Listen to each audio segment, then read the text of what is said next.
Hello!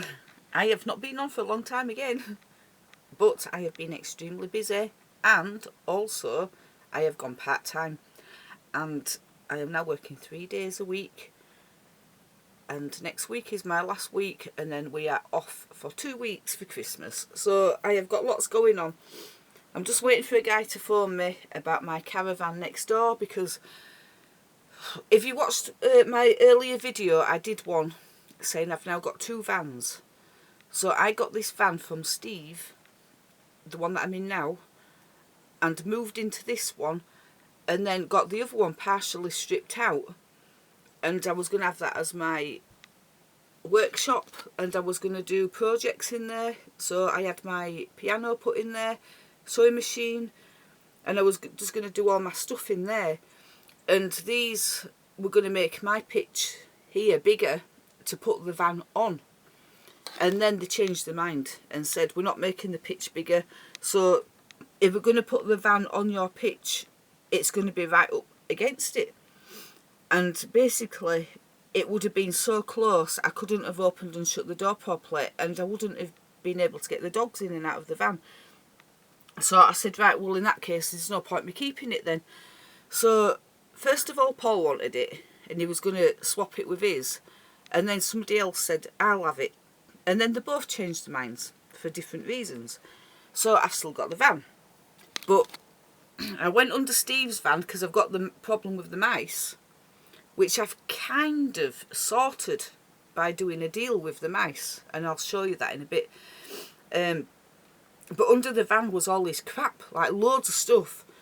And I thought, the best thing to do is get everything out from under this van and just get rid of everything. And because I've gone into one van, I've had to get rid of a lot of things. So I gave my sewing machine away to a friend. I said, as long as you get use out of it, I'll feel happy, you know, just knowing someone's using it, because I can't. The piano's going back to Paul, and I think he's going to give it to his sister. So all my clothes I had to do a massive cull on everything, because I don't need 2 of everything, because I had 2 vans. So I had like 2 kettles and 2 lots of bedding, 2 everything, right? So I thought, right, you've got to try and live as simple a life as possible and keep things to a minimum. So I'm going to have to get rid of a lot of things. So a lot of my stuff is now packed away in bags, and I haven't, because of how things worked as well, it was like, you can't keep the van on the pitch, we need to get rid of it. So it was like a big panic thing. And unfortunately, because of that, I didn't have time to sell stuff, because if you put things up on like Vinted or eBay or anywhere else, you need to have them set aside, because they're not necessarily going to sell that day. I buy things on Vinted, a lot of clothes on there, and some of them have been up for months, and it tells you how long they've been up for. And I don't have time to do that. So I've had to throw away nice clothes, which is really sad. But I've kept all my denim, right? So all the jeans, none of them fit. They were all too small. So I can do projects in here, little ones, and I can do them sitting on my bed. So I've knitted a hat while I'm sitting on my bed. I've played a piece of music sitting on my bed with a fold-up keyboard that I bought. And I can do my writing in the bed. So my bedroom's the office. I can't use a sewing machine in here because there's nowhere to put it. So I've just had to say to myself, keep the clothes that you will wear, and just be really, really stern with yourself about getting rid of things you'd never wear. And you know what I'm saying, because everyone does this. And you'll buy clothes and you'll go, oh, I love that. But there's never the occasion to wear it, or it doesn't quite fit.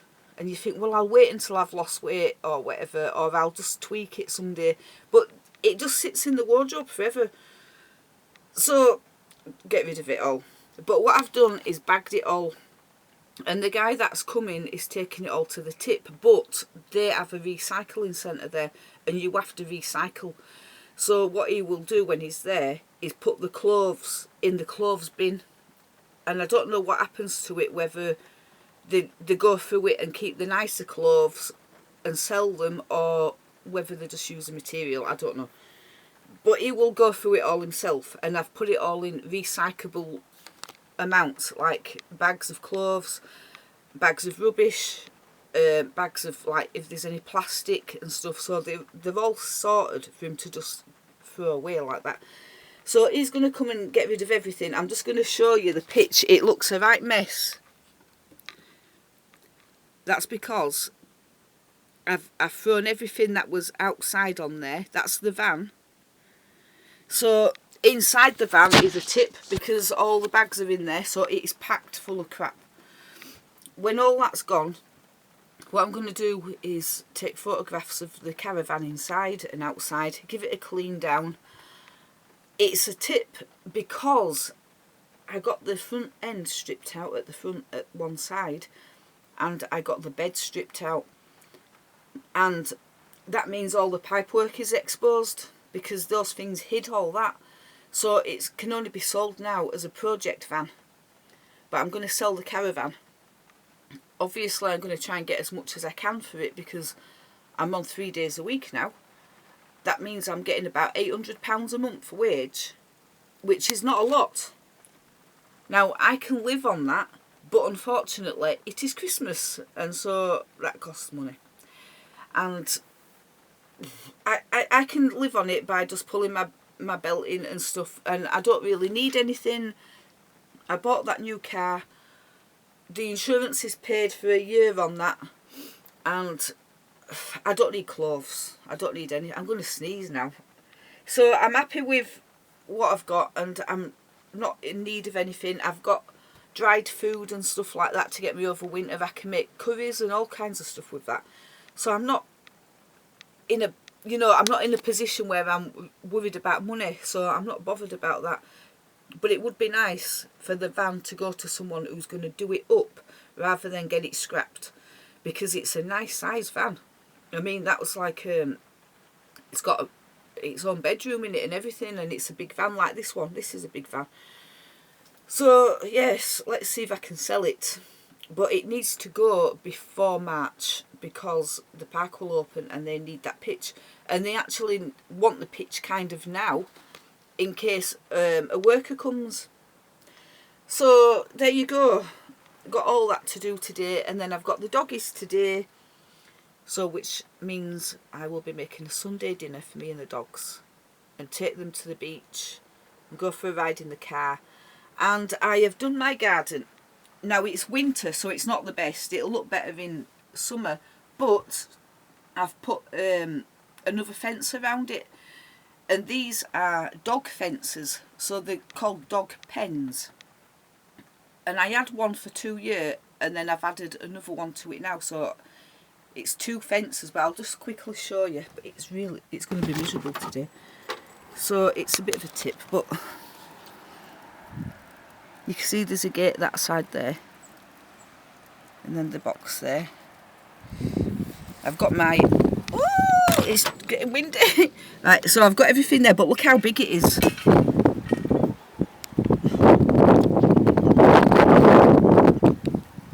So the fence is the size of the pitch, which is really good. Now obviously in winter everything's like up in the air, but I've put fairy lights around it and everything. I've got my security cameras up and everything because of the mice, because I wanted to see where they're getting in, and I've kind of done a deal with the mice, which is really funny. Now I don't know if you can see it from here. No, you can't. Oh, look at birdies are out there. Right, so I feed the birds every day and the mice. I'm just going to open this window. It's going to be very, very windy today. Again, very windy. Oops. So if you can see, ooh, you just see down there, you can see a pot there, but you can see like there's a step, and then these little houses. But round the other side, there's other houses, and can you see that box of Cadbury's roses? This is funny. So, right, so this is the deal that I've done with the mice. I tried everything, nothing works. I put wool wire down, I put it in the locker in the edges where the vents are, because that's where they was coming in. But it didn't stop them. Nothing stopped them. And they were getting in my cupboards. And I'm like, I can't take any more. And then this cupboard here behind me there, they got into it and they got into some chocolate. And I thought, I wonder if they like chocolate. So I looked it up and they said, mice love chocolate. So I thought, right, okay. So I started buying them selection boxes. And what I did is I'm going to show you, and I'll do a video on the mouse village because it's too windy today.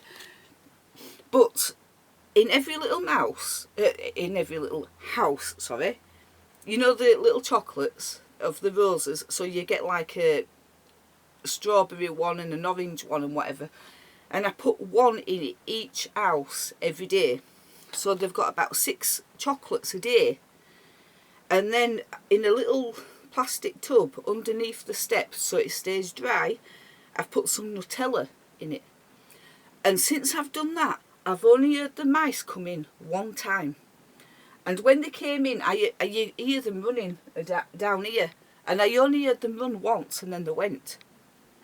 So I think the little village and the supply of food every day, which is their treats, which they love, I think that has helped them stay out of my van, because they've got, it's like a sweet shop is outside.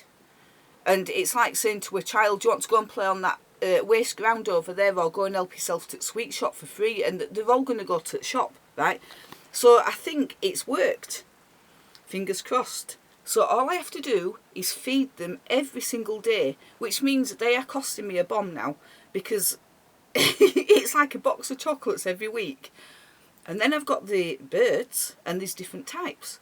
So they've got peanuts and their seeds, water, and the suet balls. That is a lot of food I'm giving away to the animals, but I love it. And it keeps them all happy, and they all know they can come here.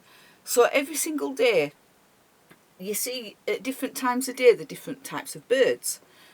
And what is funny is the big birds will come, they'll break into the bag, take all the black seeds, the big ones, and then they leave the smaller ones for the little birds, and then the little seeds get left for the tiny birds. But they all sort of share it, and they all hang out with each other, and it's lovely, and it's really nice watching them. So there you go, I have got lots going on with stuff, and I've been going to clubs and different things and events, like bingo, and I went to see an author for a book signing, and she was doing a talk about her career, and I got some good tips from her for my writing. So there's been a lot of stuff going on, and I have made friends with a lovely, lovely person, and we are starting to hang out more, and we've got so much in common, and it's just nice to have a nice friend. So I haven't been coming on here because all the things that I do I've become more private about, because it's just everyday life. But today I got a notification from YouTube saying, you've had your channel now for 11 years, and it did all the stats on it, and I thought, oh, just do a video. So the doggies will be coming soon, and the guy will be coming soon, then I'll be going shopping and doing all my thing, and I will do a run through of the van next door when it's all emptied out, and if anybody's interested in buying it, I will do a run through on what comes with it and what the deal is, and we will go from there. And I will go for now, because any time now he's going to phone me, this guy, and say he's on his way. So I will go. I hope you're all well, and I will catch up with you again very shortly. Bye bye.